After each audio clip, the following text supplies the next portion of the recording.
بسم اللہ الرحمن الرحیم۔ شروع اللہ کے نام سے جو بڑا مہربان نہایت رحم والا ہے۔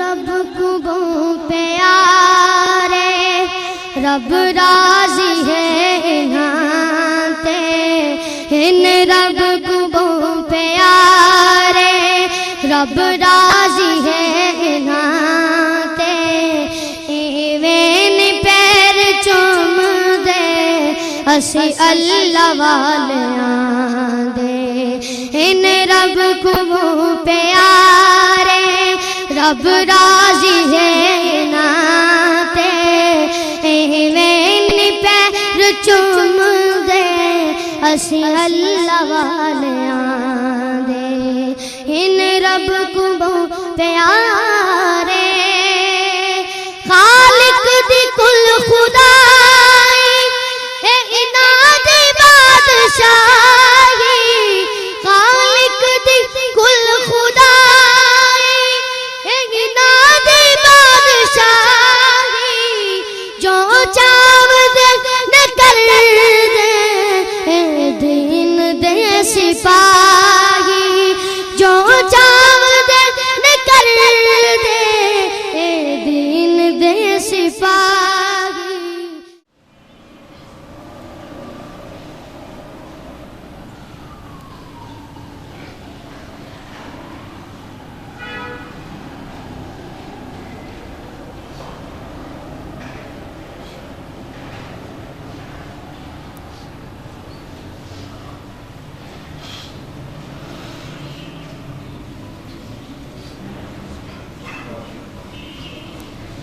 سبحان اللہ،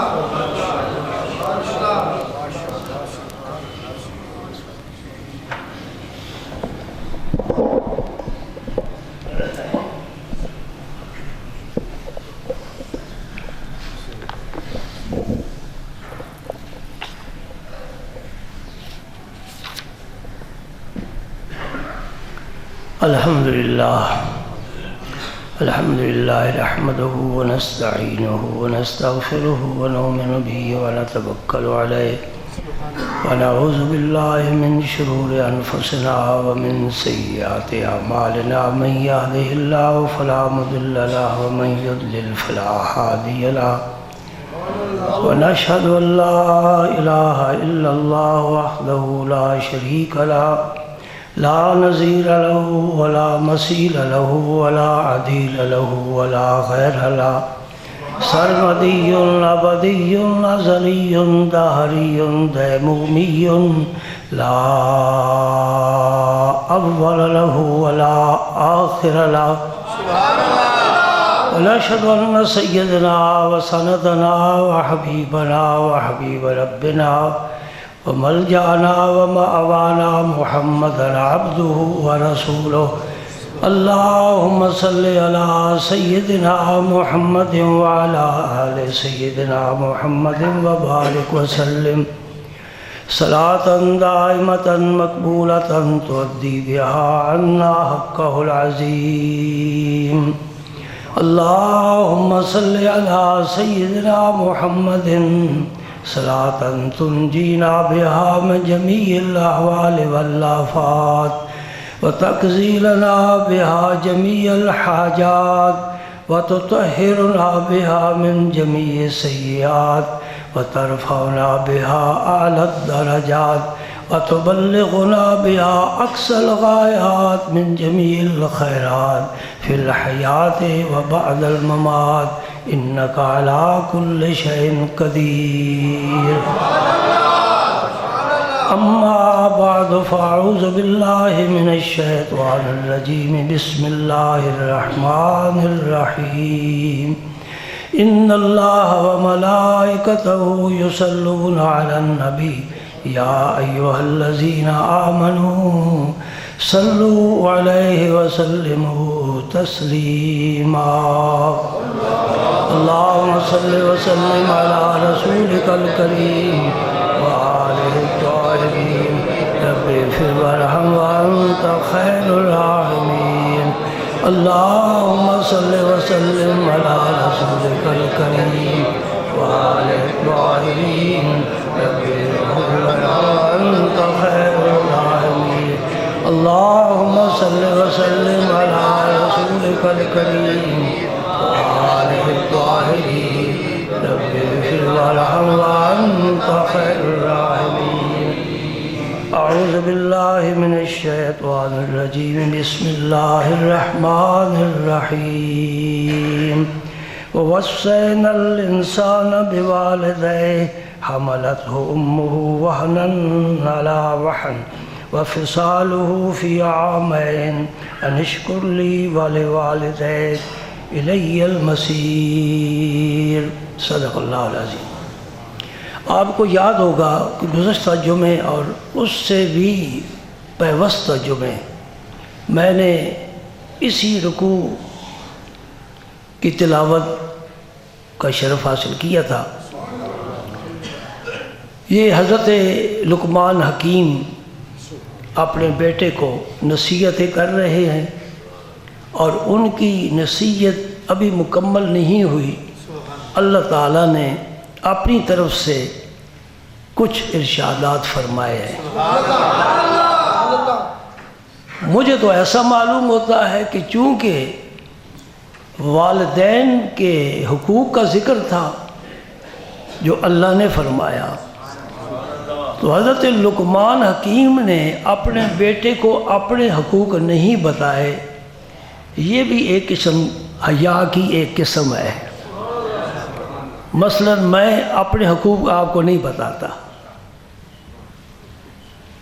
یہ حیا کی قسم ہے. تو حضرت لقمان حکیم کی یہ جگہ خالی دیکھ کر رب نے حکم نازل فرما دیا. کیوں؟ ان اللہ لا یستحیی، اللہ حیا نہیں فرماتا، وہ حق بات کہتا ہے. اس لیے کہ وہ نہ کہے بندوں کو پتہ کیسے چلے. تو اللہ تعالیٰ فرماتے ہیں ہم نے انسان کو اس کے والدین کے بارے میں بڑا تاکیدی حکم دیا ہے. اللہ کا حکم ہی کافی تھا، تاکید کی ضرورت نہیں ہے. رب العالمین، الہ العالمین، احکم الحاکمین، وہ جو فرما دے بندے کے لیے کافی ہے. لیکن فرمایا نہیں، میں نے بندوں کو ان کے والدین کے بارے میں بڑا تاکیدی حکم دیا. کس لیے؟ کہ انسان اپنے والدین کے بارے میں بڑی لاپرواہی کرے گا، غفلت کرے گا، ان کے حقوق میں کوتاہی کرے گا. شادی ہونے سے پہلے تو بیٹا باپ کے ارد گرد اماں اماں، اور جب شادی ہو گئی پھر نہ باپ یاد ہے نہ ماں یاد ہے. وہ بیمار پڑے ہیں، علاج نہیں ہے، کہیں جانا ہے لے نہیں جا رہے. اس آپس میں بھائیوں کے اختلاف، یہ بھی والدین کی پریشانی کا باعث کہ میری اولاد میں اختلاف پیدا ہو گیا. میں اب کس کی سائڈ لوں، کس کے سر پر ہاتھ رکھوں، کسے کہوں اچھا ہے، کسے کہوں برا ہے. سمجھ رہے میری بات؟ یہ ہمارے معاشرے کا ایسا حصہ ہے کہ جس کا علاج نہ افلاطون کے پاس ہے نہ جالینوس کے پاس ہے. اللہ کرم فرمائے تو معاملہ حل ہوتا ہے. فرمایا پھر والدین میں سے والدہ کا حق زیادہ ہے، 7 گنا والد سے والدہ کا حق ہے. والد راضی ہے، اللہ راضی ہے. یہ حدیث پاک ہے. والد راضی ہے، اللہ راضی ہے. والد ناراض ہے، اللہ ناراض ہے. اور ماں تیرے قدموں کے نیچے رب نے جنت بچھا دیا. تو سراپا شفقت ہی شفقت ہے. ماں کے دل سے کبھی بد دعا نہیں نکل سکتی، وہ دعائیں ہی دے گی. ایسی ہستی جس نے تجھے پالا پوسا ہے. اللہ ذکر فرماتے ہیں نا، سنو ذرا کیا فرمایا. حملتہ امہ وہنا علی وہن. اب باپ کا رب نے ذکر نہیں کیا، ماں کا ذکر کیا ہے. اس کا اس کا حق زیادہ ہے. وہ کمزور ہے، باپ کی نسبت ماں کمزور ہے، صنف نازک ہے. باپ کماتا ہے، ماں کماتی نہیں. عورت کو شرن کمانے کا حق نہیں ہے. یہ جو نیٹ پر مولوی آتے ہیں نا، یہ کالج اور یونیورسٹی کی پیداوار ہے. انہوں نے کسی بزرگ کے سامنے زانوئے تلمس طے نہیں کیے. انہوں نے کسی صاحب نظر کی نظر سے فیض نہیں پایا۔ یہ آیت پڑھتے ہیں وَلِلنِّسَاءِ نَصِيبٌ مِّمَّا اكْتَسَبْنَا وَلِلرِّجَالِ نَصِيبٌ مِّمَّا اكْتَسَبُوا وَلِلنِّسَاءِ نَصِيبٌ مِّمَّا اكْتَسَبْنَا۔ کسب کرنا قرآن کہتا ہے اس قسم سے مراد اعمال صالح ہے، اس لیے کہ عورت پر کوئی حق نہیں اولاد کا، باپ پر حق ہے۔ صاحب کنبے کا نان و نفقے کی ذمہ داری باپ پر ہے، اس لیے جب ورثہ تقسیم ہوتا ہے بچے کو دگنا حصہ ملتا ہے بیٹی کی بنسبت۔ دو بیٹیوں کو جتنا حصہ ملتا ہے ایک بیٹے کو اس کے برابر، یہ زیادہ کیوں دیا جا رہا ہے؟ اس لیے کہ نان و نفقہ کا ذمہ دار بیٹا بنے گا، باپ بنے گا، عورت نہیں بنے گی، ماں نہیں بنے گی، بیٹی نہیں بنے گی، اس لیے ان کا حق زیادہ ہے۔ بات سمجھ رہے ہو؟ ہاں، اس کو بھی میں جائز سمجھتا ہوں کہ کوئی ایسا ادارہ ہو، جیسے مثلا کوئی سکول ہے، کالج ہے، وہ سب خواتین کا عملہ ہے، پردہ ہے، کوئی مرد اندر نہیں جا سکتا۔ اب کوئی لکھی پڑھی لڑکی پردے کے احکام کے ساتھ، محرم کے ساتھ اس گیٹ تک پہنچے اور پھر اسی گیٹ سے اس کو وصول کر کے واپس لے جایا جائے، اور اب اس ادارے کے اندر اگر پڑھانا چاہے یا کوئی کام کرنا چاہے، اس کی میں مخالفت نہیں کرتا، ورنہ کسب کرنے کا حق صرف مرد کو ہے۔ بہرکیف یہ مسئلہ تو ضمناً آ گیا۔ اللہ پاک کیا فرماتے؟ حملت ہو امہ، اس کی ماں نے اس کو پیٹ میں اٹھایا۔ جب حمل ٹھہر گیا اب بچے نے پرورش پانا شروع کر دی۔ میں قربان جاؤں اس ذات پاک پر جس نے ایک پانی کے قطرے سے 6-7 فٹ کا انسان بنا دیا اور اس کے اندر پوری کائنات کا سسٹم رکھ دیا ہے۔ اس کے اندر دریا بھی ہیں، نہریں بھی ہیں، پہاڑ بھی ہیں، صحرا بھی ہیں۔ کبھی غور کیا ہے تو نے؟ ہم منہ میں لقمہ ڈالتے ہیں، نیچے چلا جاتا ہے، ہم بے فکر ہو جاتے ہیں۔ رب تعالیٰ اس لقمے کو کس طرح تقسیم فرماتا ہے، یہ اس کی قدرت ہے۔ اس یہ جو معدہ ہے اسے حوض البدن حکیم لوگ کہتے ہیں، یہ بدن کا حوض ہے، اس میں کھانا جا کر وہ معدہ اس کو پکاتا ہے، یہ بھٹی ہے۔ اس لیے اطباء پرانے حکیم وہ کہتے تھے کھانا کھانے کے بعد پانی نہیں پینا چاہیے، تو ہم نے گرم بھٹی پر پانی ڈال کر اس کو ٹھنڈا کر دیا، معدہ تیرا متاثر ہو جائے گا۔ یہ طب کی بات ہے اور حکمت کی بات ہے۔ آپ اس کی عادت ڈال لیں، کھانے سے پہلے بے شک پورا جگ پی جائے، آپ کو اجازت ہے نا جی، اللہ اللہ، لیکن کھانے کے بعد نہ پانی پیئے۔ کھانے کے بعد ہمیشہ پیاس محسوس ہوتی ہے، کیوں؟ اس لیے کہ اب معدہ گرم ہوا ہے، وہ پانی طلب کر رہا ہے، اسے نہ دو، اسے کام کرنے دو۔ ہڈی ہماری وہی بناتا ہے، ہمارا گوشت وہی بناتا ہے، ہمارے اندر خون اسی کی وجہ سے پیدا ہوتا ہے، اور جو فالتو حصہ ہو وہ خارج ہو جاتا ہے۔ اللہ اللہ اللہ اللہ، قربان جائیے، پانی کا قطرہ بندے کے اندر نہ جائے تو موت ہے، اندر گئے ہوا باہر نہ آئے تو موت ہے۔ یہ سسٹم کس نے بنا رکھا ہے؟ گلاس پیتے ہو پھر تھوڑی دیر کے بعد وہ خارج ہو جاتا ہے، جس کا پیشاب بند ہو جائے اس سے پوچھو سراج جی کیا حال ہے، وہ کہتے ہیں بے حال ہوں۔ یہ میرے رب نے تیرے اندر ایسا نظام چلایا ہوا ہے، کارخانہ چل رہا ہے، تجھے پتہ ہی نہیں، نہ بجلی کا بل دینا پڑتا ہے، نہ گیس کا، اللہ اللہ، سارا تیرا سسٹم چل رہا ہے۔ دماغ سوچ رہا ہے، آنکھیں دیکھ رہی، اس میں نور رب نے رکھا ہے، ہم نے کبھی سوچا ہی نہیں۔ اس آنکھ کو ہم غلط کیوں استعمال کریں؟ اس کے حکم سے کریں جس نے آنکھ میں نور رکھا ہے، چاہے تو واپس لے لیں۔ اللہ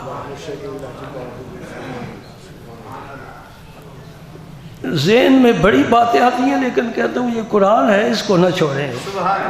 حملت امہ وہنا، اب یہ بچہ بڑھتا جا رہا ہے، بڑھتا جا رہا ہے، ایک قطرے سے رب نے 40 دن تک اس کو کیا رکھا ہے؟ اسی حالت میں رکھا ہے۔ 40 دنوں کے بعد وہ گوشت کا لوتھڑا بن گیا ہے۔ 120 دن کے بعد پھر اللہ تعالیٰ فرشتے کو بھیجتے ہیں، جاؤ اب ماں کو نہیں پتا کہ میرے پیٹ میں بچہ بن رہا ہے کہ بچی بن رہی ہے، اللہ جانتا ہے۔ سبحان اللہ۔ قرآن پاک میں فرمایا کوئی جاندار حاملہ نہیں ہوتا، مجھے اس کا علم ہوتا ہے۔ جنگل میں ہو، آبادی میں ہو، انسان ہو یا دوسری مخلوق ہو، ہر جانور کے بارے میں مجھے علم ہے۔ کب یہ بچہ جنے گی ماں اس کی، خواہ شیر کی، خواہ بھیڑیے کی، خواہ گائے کی، بھینس کی، کب جنے گی یہ بھی میرے علم میں ہے۔ پوری کائنات پر اس کا علم محیط ہے۔ واسع کرسیہ السماوات والارض، کرسی کا معنی علم ہے، یہ کرسی نہیں ہے۔ اللہ کا علم 7 آسمانوں 7 زمینوں کو اپنے گھیرے میں لیے ہوا ہے، اتنا وسیع علم رکھتا ہے میرا رب۔ سبحان اللہ۔ کبھی غور تو کیا کرو، اپنے مالک کو ذرا پہچاننے کی کوشش تو کرو، میرا کون خالق و مالک ہے، میں کہاں سے آیا ہوں۔ اور اس فرشتے کو حکم ہوتا ہے جاؤ پہلا تو یہ فیصلہ کرو کہ اسے نر بنانا ہے کہ مادہ بنانا ہے، لڑکی پیدا ہوگی لڑکا پیدا ہوگا، نمبر لو، اس کا رزق لکھ کر آؤ، کتنا میں نے اس کو رزق دینا ہے۔ تو جتنی مرضی دوڑ لگا لے، جو رب نے لکھ دیا ہے اس سے زیادہ نہیں مل سکتا، وہی ملے گا۔ پھر رزق کی 4 قسمیں حضور محبوب الہی نے بیان فرمائی ہیں، اس کا وقت نہیں ہے۔ نمبر 3، اس کی عمر لکھو، اس کو میں نے عمر کتنی دینی ہے، 1 سانس ہی لے گا یا 100 سال زندہ رہے گا۔ ابھی ماں کے پیٹ میں فیصلہ کر کے آؤ۔ اس فرشتے کو پتہ ہے نا اس بچے کے بارے، جو آرڈر لے کر آیا ہے اس فرشتے کو پتہ ہے نا۔ اگر نبی کو پتہ ہو تو پھر کون سی پریشانی والی بات ہے، وہ تو نبی کو امت ہی ہے۔ 3 باتیں ہو گئی۔ چوتھی بات فرمایا یہ لکھ کر آ، بڑی اہم بات ہے، یہ بچہ شقی ہوگا یا سعید ہوگا۔ شقی بدبخت، سعید نیک بخت۔ قرآن نے کہا جو شقی ہے وہ دوزخ میں جائے گا، جو سعید ہے جنت میں جائے گا، جو نیک بختہ ہے وہ جنتیوں والے کام کرے گا، جو بدبختہ ہے وہ دوزخیوں والے کام کرے گا۔ یہ تم جو کام کر رہے ہو یہ جنتیوں والے کام، یہ جنتیوں والے کام ہے۔ یہ 4 فیصلے اللہ پاک فرشتے کو بھیج کر فرما دیتے ہیں۔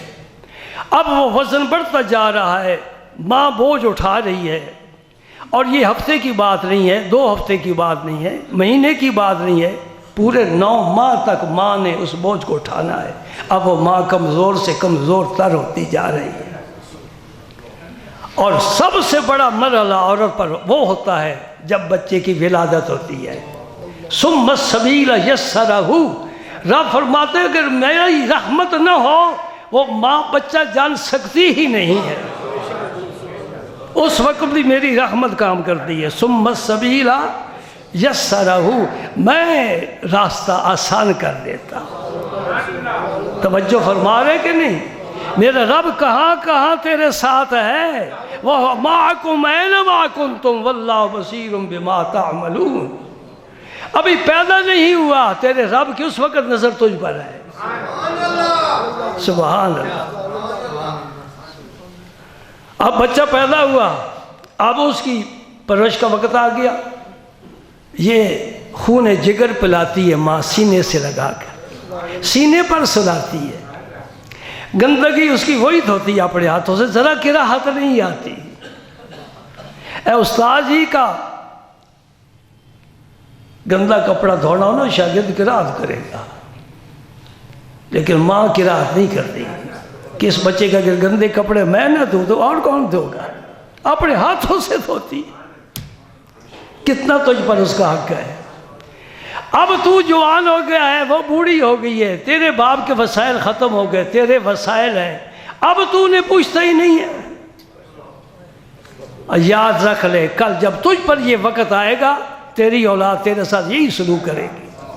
اگر یہ چاہتا ہے کہ بڑھاپے میں میری اولاد حسن سلوک سے ساتھ پیش آئے، میری خدمت کرے، تو اپنے والدین کی خدمت کر، انشاءاللہ تیرا بھی بڑھاپا خیریت کے ساتھ گزرے گا۔ یہ ہر ایک پر آنا ہے وقت، ہر ایک پر وقت آنا ہے۔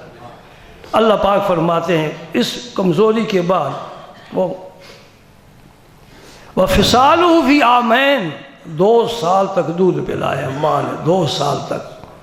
ڈاکٹر کہتے ہیں ڈبے کا پلاؤ، اس میں کیا ہے؟ جو رب نے ماں کے دودھ میں برکتیں رکھی ہیں، ڈبے کے مصنوعی دودھوں میں تو کچھ نہیں نا۔ اس لیے بیچارے چھوٹے چھوٹے 8 سال کے اینک لگائے پھرتے ہیں، 10 سال کے بچے بال سفید ہیں، سہارا دے کر اٹھتے ہیں، بیٹھتے ہیں تو ٹیک لگا کر بیٹھتے ہیں۔ میں کہ آگے جوان پاکستان کے رس کھانے والے اور چائے پینے والے بچے، ان کی اچھی خوراک رکھو، خود خواہ جو بھی کھاؤ، دیسی گھی ان کو کھلاؤ۔ میری اس وقت 75 سال عمر ہے، میں تم سب سے مضبوط طاقتور ہوں۔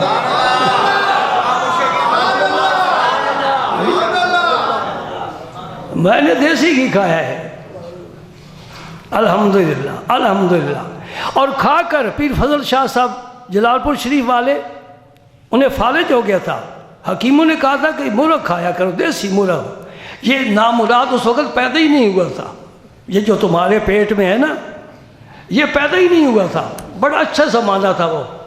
تو دیسی وہ مرغ روزانہ صبح و شام کھاتے تھے، اور بڑی پیاری بات فرماتے تھے۔ اب پیر ہو تو ایسا ہو بھائی، دیکھنے والے کی روح خوش ہو جاتی ہے۔ جب سیال شریف جاتے تھے تو قابل زیارت ہوتے تھے۔ پیر فضل شاہ صاحب جلال پور شریف والے، باؤجی صاحب گوڑے شریف والے، ان کو ہم نے دیکھا ہے پاس بیٹھ کر۔ تو پیر فضل شاہ صاحب فرماتے ہیں جو مرضی کھاؤ، جو مرضی کھاؤ، لیکن حلال کرو۔ حلال کرنے کا کیا مطلب ہے؟ فرماتے مرغ کھا کر رات کو پھر بستر کے قریب نہ جاؤ، یہ حلال کر رہا ہے۔ اللہ والوں کی اپنی سوچ ہے، اپنی باتیں ہیں۔ فرمایا کہ وَفِصَالُ فِي عَامَيْن، دودھ پلانے کی مدت 2 سال ہے۔ یہ کون فرما رہے ہیں؟ اللہ۔ یہی قول ہے امام ابو یوسف کا، یہی قول ہے امام محمد کا، ان 2 کو صاحبین کہتے ہیں۔ امام اعظم کا قول ہے 2.5 سال تک دودھ پلائے۔ اس کا معنی یہ ہوا کہ 2 سال گزر جائیں پھر کوئی بچہ کسی ماں کا دودھ پلائے، حرمت رضا ثابت نہیں ہوتی۔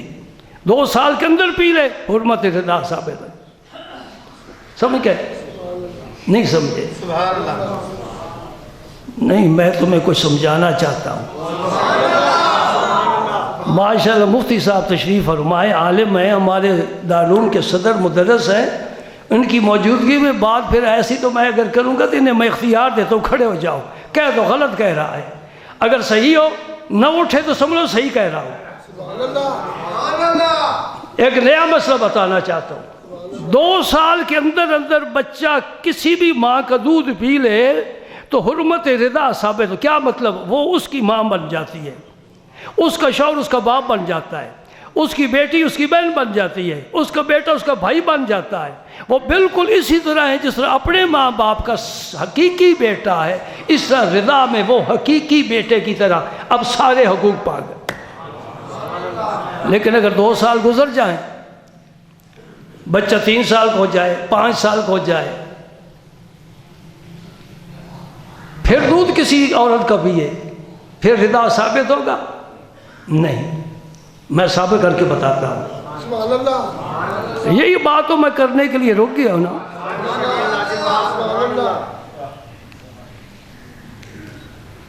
لیکن ایک فریق کے پیٹ میں بڑے بل پڑیں گے، بڑی درد تکلیف بڑی ہوگی، لیکن میں کیا کروں؟ یہ مسلم شریف کی حدیث ہے، میں نہ بیان کروں؟ حضور کے صحابی ابو حذیفہ، کیا نام ہے؟ ابو حذیفہ۔ کبھی آپ نے نہیں لیا، آج لے لیا ہے۔ یہ ابو حذیفہ آپ کے زبان پر کبھی نہیں آیا، آج آیا ہے۔ یہ اس مسجد کی برکت ہے۔ ان کے گھر میں ان کا غلام کام کرتا تھا۔ پردے کے احکام ابھی تک نازل نہیں ہوئے، اب پردے کا حکم آ گیا۔ اب وہ اندر نہیں آ سکتا کیونکہ وہ بڑا ہے، بچہ نہیں ہے، بڑا ہے، اندر نہیں آ سکتا، خدمت نہیں کر سکتا۔ حضور کی خدمت میں حاضر ہوئے، یا رسول اللہ، گھر میں کام کرنے والا کوئی نہیں، یہی غلام ہے، پردے کے احکام ہیں، یہ اندر جا نہیں سکتا۔ سننا میرے دوست، یہ میرے نبی کی عظمت ہے، یہ میرے نبی کی اعلیٰ شان ہے۔ میرا نبی مجبور ہو کر رب نے نہیں بھیجا، کچھ اختیار عطا فرمائے ہیں۔ وہ اختیار تکوینی بھی ہے، تکوینی بھی ہے۔ تکوینی کا کیا مطلب؟ میرے نبی اگر تجھ سے سوال کریں کہ چاند 2 ٹکڑے کر، انگلی اٹھانا تیرا کام ہے، ٹکڑے کرنا میرا کام ہے۔ یہ تکوینی ہے اور یہ تشریح ہے۔ میں کیا بنانا چاہتا ہوں؟ عرض کرتے ہیں یا رسول اللہ میں کیا کروں؟ میرے پاک پیغمبر نے فرمایا کیوں پریشان ہوتا ہے؟ اپنی بیوی کو کہے اس غلام کو دودھ پلا دے۔ اب وہ بالغ ہے، عاقل بالغ ہے، بچہ نہیں۔ فرمایا بیوی کو کہ اس کو دودھ پلا دے۔ اب دودھ پلانے کے لیے اس بچے نے، اس جوان نے یہاں منہ رکھنا ہے نہ پستان بھر، یہ حرام ہے۔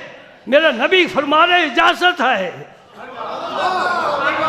یہ جب دودھ پی لے گا حکم رضا ثابت ہو جائے گا، اس کا یہ شیر خار بیٹا بن جائے گا، اب یہ گھر میں آ سکتا ہے۔ کوئی بات سمجھے؟ اللہ اللہ اللہ بارکہ۔ یہ مسئلہ ہے کہ حملہ و فصالہ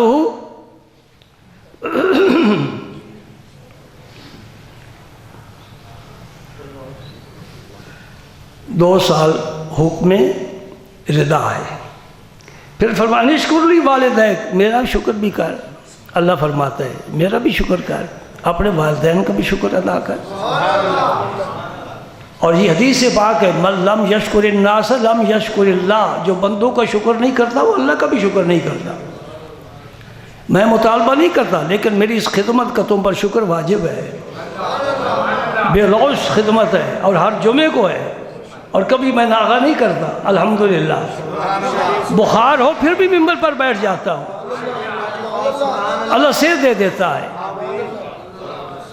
جو بھی کوئی احسان کرے اس کا شکر واجب ہوتا ہے۔ اللہ پاک کے نبی نے فرمایا جو بندوں کا شکر نہیں کرتا وہ اللہ کا بھی شکر ادا نہیں کرتا، اس لیے کہ اللہ کی نعمت بندوں کے ذریعے آتی ہے۔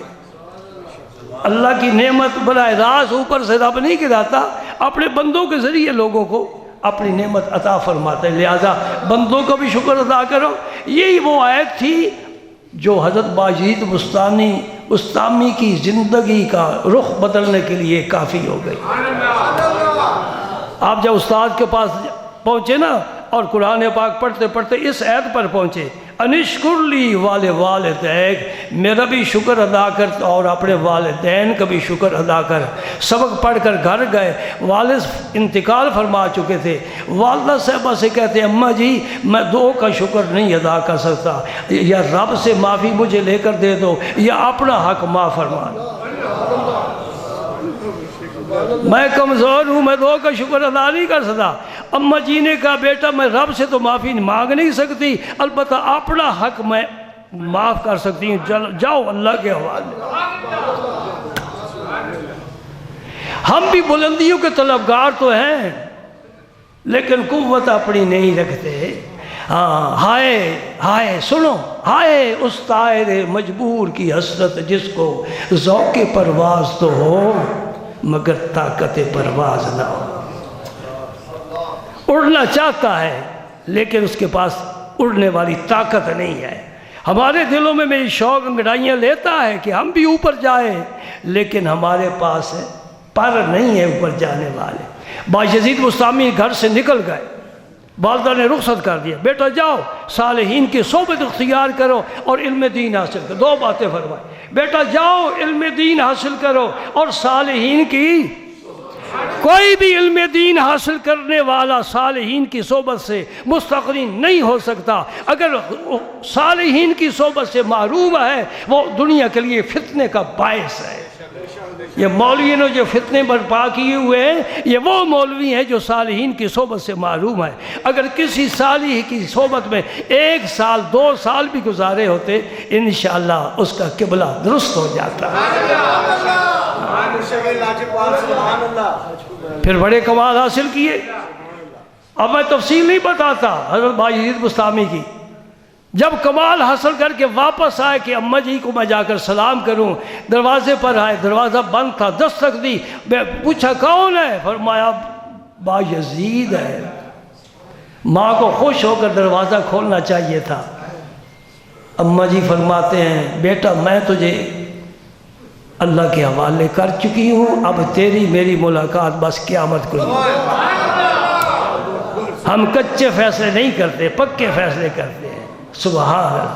اور حضرت بایزید بسطامی نے فرمایا ہے، فرماتے ہیں میں نے جتنے مدارج حاصل کیے، جتنے مقامات حاصل کیے، میں نے جن بلندیوں کو چھوا ہے، فرماتے ہیں ماں کی دعا کی برکت سے.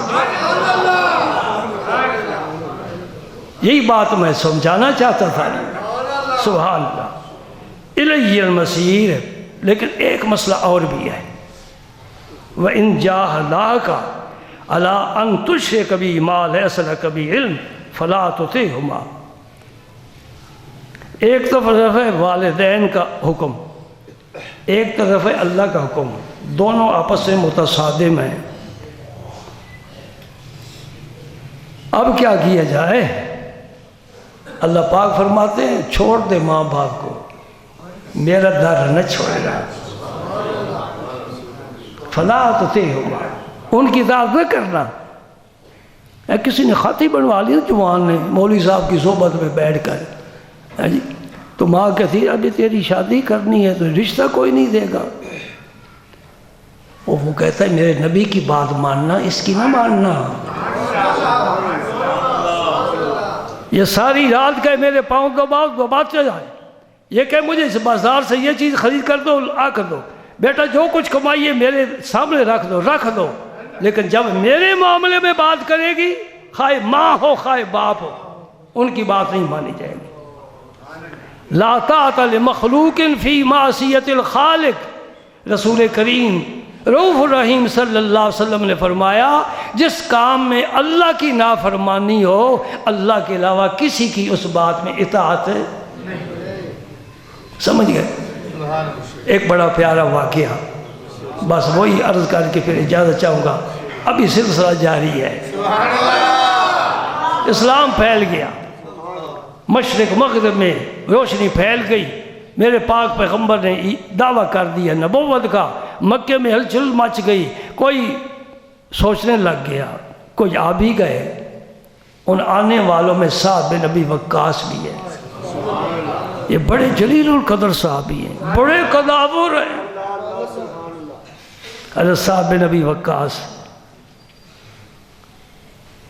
گھر میں بیٹھے سوچ رہے ہیں کہ فلاں مسلمان ہو گئے، فلاں مسلمان ہو گئے، فلاں مخالف ہے، فلاں مخالف ہے. ساتھ تیرا کیا خیال ہے؟ بھائی جو باتیں ہم تک پہنچی بہت اچھی باتیں ہیں. میں اس زندگی سے مطمئن نہیں جس میں شراب بھی پیتے ہیں، زندہ درگور بچیوں کو بھی کرتے ہیں، شرک بھی کرتے ہیں، بتوں کی پوجا کرتے ہیں، اپنے ہاتھ سے گھڑ کر بت بنا کر رکھ دیا، سجدہ کر دیا، اس کو حاجت مانگی اس سے. یہ کوئی زندگی نہیں ہے، کوئی سکون نہیں ہے. چال اٹھ صاحب یار دے ڈیرے چلیے. میں ایک شعر آپ کو سنانا چاہتا ہوں، کوئی ذوق والے ہو نا. وہ کہتے ہیں یہ بچپن کا شعر میرے ساتھ سفر کر رہا ہے. نہ ہے بت قضا کی طلب مجھے، نہ حرم کے در کی تلاش ہے. جہاں لٹ گیا ہے سکون دل، اسی راہ گزر کی تلاش ہے. یار دے ڈیرے چلیے بھائی، اتنے روشنی نظر آندی ہے، اندھیرا نہیں ہے، اجالا ہے. نفرت نہیں محبت ہے. سنا ہے وہ ہر ایک کو اپنے سینے پاک سے لگاتے ہیں، پاس بٹھاتے ہیں، میٹھی باتیں کرتے ہیں. یار دے مٹھے بول ہمیشہ بندہ یاد رکھنا ہے. آ گئے، حضور نے دیکھا چہرہ ٹمٹما اٹھا. واہ بھی واہ، سعد آ گیا، سعد بن ابی وقاص آ گیا. اللہ تیرا بڑا کرم ہو گیا، اس کو تو نے دوزخ سے بچا لیا. یہ میرے نبی کی شان تھی. حریص علیکم وہ تمہیں چاہتے تھے کہ ہر بندہ دوزخ سے بچ جائے، خواہ ابو جہل ہی کیوں نہ ہو، میں ان کو بچانے کے لیے آیا ہوں۔ سعد آگے، حضور بڑے خوش ہوئے، بڑا قد ہے، بڑی باڈی ہے، بڑا دلیر ہے جی، بڑا جنگجو ہے۔ بیٹھتے ہی کلمہ پڑھاؤ جی، ہم بھی پڑھتے ہیں، تم بھی پڑھتے ہو، یہ کوئی کلمہ نہیں ہے، کلمہ وہ تھا جو تلواروں کے سائے کے نیچے پڑھا جاتا تھا۔ نبی کی صحبت میں بیٹھ کر کلمہ جنہوں نے پڑھا ہے۔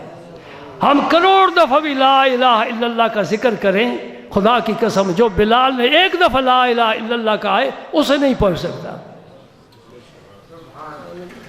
ماں کو پتہ چل گیا کہ یہ ساتھ ادھر چلا گیا ہے، اس نے ہڑتال کر دی، بھوک ہڑتال۔ میرے مطالعے میں تاریخ انسانی میں یہ پہلی بھوک ہڑتال ہے۔ دھوپ میں بیٹھ گئی، میں سائے میں نہیں بیٹھوں، اگر عرب کی دھوپ ناقابل برداشت ہے، سائے میں نہیں بیٹھوں گی، کھانا نہیں کھاؤں گی، پانی نہیں پیوں گی، جب تک ساتھ واپس لوٹ کر اپنے اس عقیدے پر نہیں تھا۔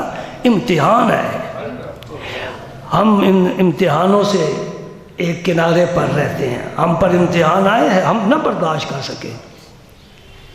کیا امتحان آنا ہے؟ صبح نمازی کوئی نہیں پڑھتا، پکے حاجی نمازی صبح سوئے ہوتے، اور کبھی ملے تو کہتے جی دعا کرو، صبح دی نماز نہیں پڑھنا دی، وہاں کہ شرم آنی چاہیے، داڑھی رکھی ہے، سر تے ٹوپی ہے، تو پیٹ بھر کے ستا، رب نے تینوں خوب کھلایا پلایا ہے، تینوں صبح 2 سجدے نہیں نصیب ہوئے، تو زمین تے بوجھ ہے، حیا نہیں چاہیے۔ جس رب کی زمین پر چلتا ہے، جس رب کی سورج کی روشنی سے فائدہ اٹھاتا ہے، جو تجھے چلاتا پھراتا ہے، رزق دیتا ہے، کھاتا پیتا ہے، رہائش دی ہے، لباس دیا ہے، اولاد دی ہے، اس کے دروازے پر جھکنا تیرے لیے مشکل ہے، تو انسان ہے۔ اللہ، ہم قدم قدم پر امتحان۔ یہ پیسہ آ گیا، یہ کیسا ہے؟ دیکھ تو صحیح، نہیں دیکھنے کی ضرورت، جیب میں ڈالو، سود کا ہے جیب میں ڈالو، رشوت کا ہے جیب میں ڈالو، ادھر جوا کھیل رہا ہے، وہ شراب پی رہا ہے۔ اللہ اللہ، تو بڑا حلم والا ہے میرے اللہ، تو بڑا حلم والا ہے، سب کو برداشت کر رہا ہے اور سب کی کشتی چلا رہا ہے، سب کی گاڑی دوڑتی جا رہی ہے، تو کسی کو بھی نہیں پکڑتا۔ نہیں میرے بندو، میں نے پکڑنے والا ایک دن مقرر کیا ہوا ہے، مالک یوم الدین، یوم یقوم الروح والملائکۃ صفا لا یتکلمون الا من اذن له الرحمن وقال صوابا۔ اس دن سارے فرشتے، جبریل امین بھی ایک صف میں کھڑے ہوں گے اور کسی کی زبان میں قوت نہیں کہ بات کر سکیں گے، اللہ پاک اجازت دے گا بات کریں گے۔ ہم بڑے بے فکر ہیں، بڑے بے فکر ہیں۔ ہاں، تیرا رب ہر وقت تجھے دیکھ رہا ہے، اس کے فرشتے تیری ایک ایک بات نوٹ کر رہے ہیں۔ میرے نبی نے کتنی مشقتیں اٹھا کر دین تجھ تک پہنچایا ہے، اور تو نے اس کی کیا قدر کی ہے؟ قرآن سے بڑا نبی کا اور کیا معجزہ ہو سکتا ہے جو آج تک موجود ہے؟ یہ نبی کا معجزہ آج دن تک موجود ہے، اور یہ قرآن کیا کہتا ہے؟ ان ھذا القرآن یہدی للتی ہی اقوم، یہ قرآن اس راستے کی طرف رہنمائی کرتا ہے جو سیدھا راستہ ہے، سیدھا راستہ ہے۔ یہی دعا مانگتے ہیں سورہ فاتحہ میں، اہدنا الصراط المستقیم، یا اللہ میں سیدھے راستے پر چلا، اور رب سے دعائیں مانگتے ہو، چلتے کیوں نہیں ہو؟ سیدھا راستہ ہے 5 وقت نماز پڑھنا اور جماعت کے ساتھ پڑھنا، سیدھا راستہ ہے بڑوں کی خدمت کرنا، سیدھا راستہ ہے اولاد سے شفقت کرنا، سیدھا راستہ ہے حلال کھانا، بچوں کو حلال کھلانا، سچ بولنا۔ راستے تو تیرے سامنے ہیں، تو چلنے کے لیے تیار نہیں۔ اللہ اکبر، اللہ اکبر۔ سعد کو پتہ چلا کہ میری ماں نے تو بھوک ہڑتال کر دی ہے، دھوپ میں بیٹھی ہے، گئے اماں کے پاس، پاؤں پکڑ لیے، اماں اٹھ، سائے میں بیٹھ۔ آپ توجہ سے سن رہے ہو نا؟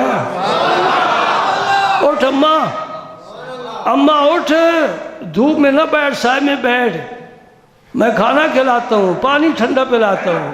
نہیں سعد، میں کوئی بات تیری نہیں سننے کے لیے تیار جب تک اس دین کو چھوڑ کر واپس اپنے باپ دادے کے دین کی طرف نہ آئے۔ بڑا امتحان ہے۔ پھر سعد نے سمجھایا،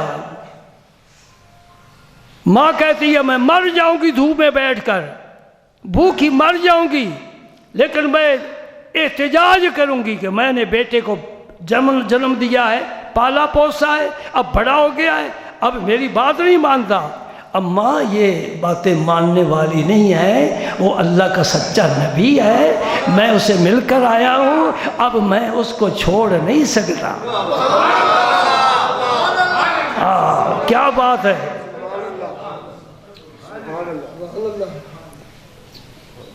سعد میں بھی دھوپ میں بیٹھی مر جاؤں گی۔ سعد نے سمجھ لیا کہ ماں اٹھتی نہیں ہے، ماں نے سمجھ لیا سعد واپس نہیں آتا، اب اس کو میں نے کیا کہنا ہے۔ آخری بات سنو، حضرت سعد بن ابی وقاص فرماتے ہیں اماں تیری ایک جان ہے، سینکڑوں جانیں ہوں اور ایک ایک کر نکلے، میں نبی کا دامن نہیں چھوڑ سکتا۔ مجھے ماں باپ کی کوئی پرواہ نہیں ہے، رسول اللہ کے مقابلے میں، دین کے مقابلے میں انشاءاللہ قائم دائم ہوں۔ اور کسی نے کہا تھا ساقی تیری خیر تیرے میں قضا کی خیر، ساقی تیری خیر تیرے میں قضا کی خیر، ایسی پلا جس کا نشہ عمر بھر رہے، ایسی پلا جس کا نشہ، یہ وہ نشہ نہیں کہ جسے ترشی اتار دے۔ اللہ پاک جسے یہ محبت کی شراب پلاتا ہے وہ پھر تخت دار پر بھی چڑھ کر حق کا نعرہ بلند کرتا ہے، وہ زیر خنجر بھی حق کی آواز بلند کرتا ہے، اسے مکے کی گلیوں میں گھسیٹا جائے تب بھی آہد کرتا ہے۔ یہ کیسے شراب آتی ہے وہ بھی تمہیں راستہ بتا دیتا ہوں۔ طیبہ سے منگائی جاتی ہے، سینوں میں چھپائی جاتی ہے، طیبہ سے منگائی جاتی ہے، سینوں میں چھپائی جاتی ہے، توحید کی میں ساغر سے نہیں آنکھوں سے پلائی جاتی ہے، توحید کی میں ساغر سے نہیں آنکھوں میں پلا دی میرے ساقی نے مجھے، آنکھوں سے پلا دی میرے ساقی نے مجھے، اب نہ ضرورت ہے۔ اللہ اللہ سبحان اللہ سبحان اللہ، بہت نگاہ پاک سرکار کی میں قربان جاؤں۔ ایک بات کہتا ہوں محفوظ رکھنا، ایسی نظر تھی میرے آقا کریم کی جدھر اٹھ جاتی تھی کئی میکدے آباد ہو جاتے تھے، کئی میکدے آباد ہو جاتے تھے۔ حدیث پاک میں سرکار کی آنکھ مبارک کا ذکر آیا ہے، حضور کے پورے بدن مبارک کا ایک ایک حصے کا، بلکہ منہ مبارک کا کتنے سفید تھے منہ مبارک، صحابہ نے یہ بھی گن کر بتایا، اور آپ کی آنکھ مبارک۔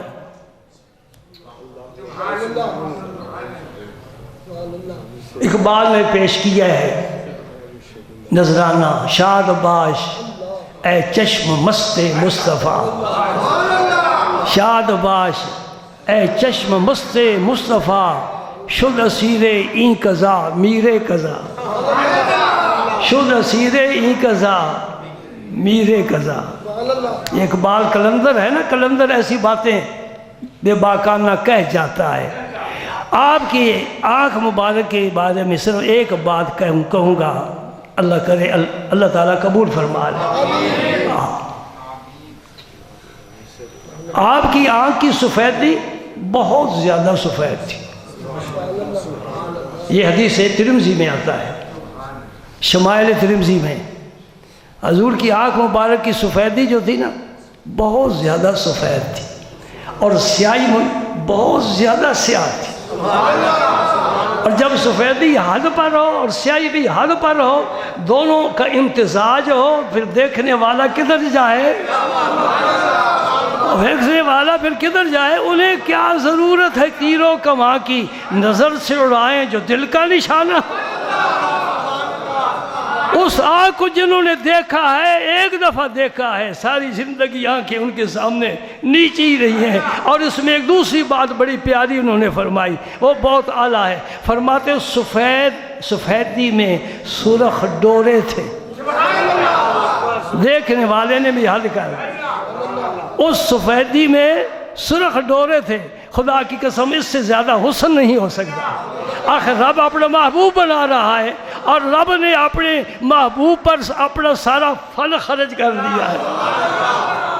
رخ مصطفیٰ ہے وہ آئینہ کہ اب ایسا دوسرا آئینہ نہ۔